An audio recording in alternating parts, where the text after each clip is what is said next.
My first Liberian dish that I had was at 5 years old. I was born in Chicago in 1973. My mom is Lofa, and my dad is from Sino.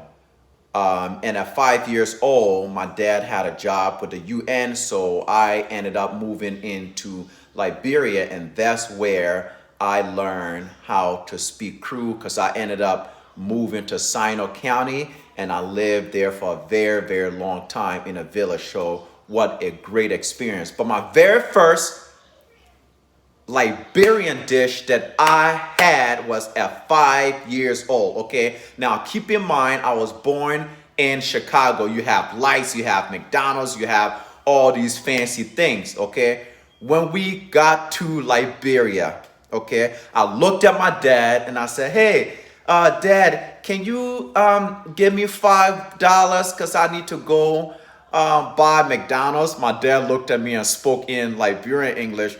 What kind of McDonald's you talking about? You better go buy kala. What? So he gave me the $5.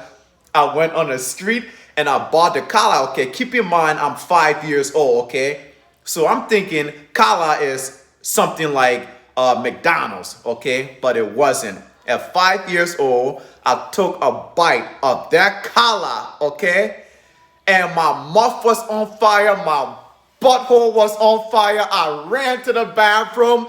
I was crying. Oh, Daddy, that's not McDonald's. That's not McDonald's. And you know what my dad told me?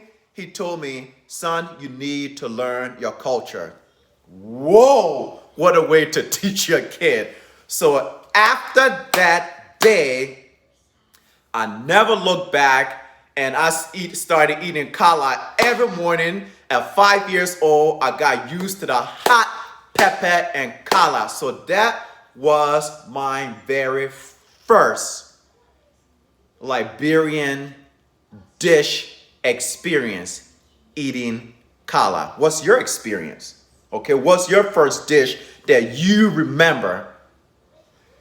So after that, I lived in Sino for a long time, and I learned how to speak Kru very well because I had all these really, really smart native people teaching me how to speak Kru. So I learned it, I memorized it, and I made it a mission to start my own YouTube channel to teach you and share with you some of my experiences that I learned in Liberia, including Kru.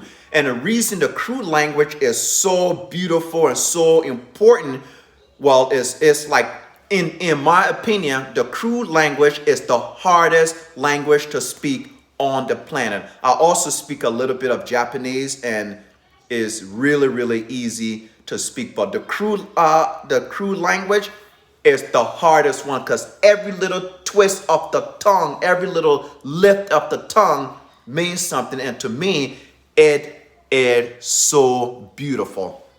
So I'm challenging you all to subscribe to my channel. That way I can bring you all the good cultural stuff, including sharing with you Kolokwa and some of the Kru, a lot of the Kru languages. Okay, go ahead and click the subscribe button, subscribe, and go and start learning some really, really nice stuff about Liberia, sweet land of liberty. I love you guys, and I will see you at the top.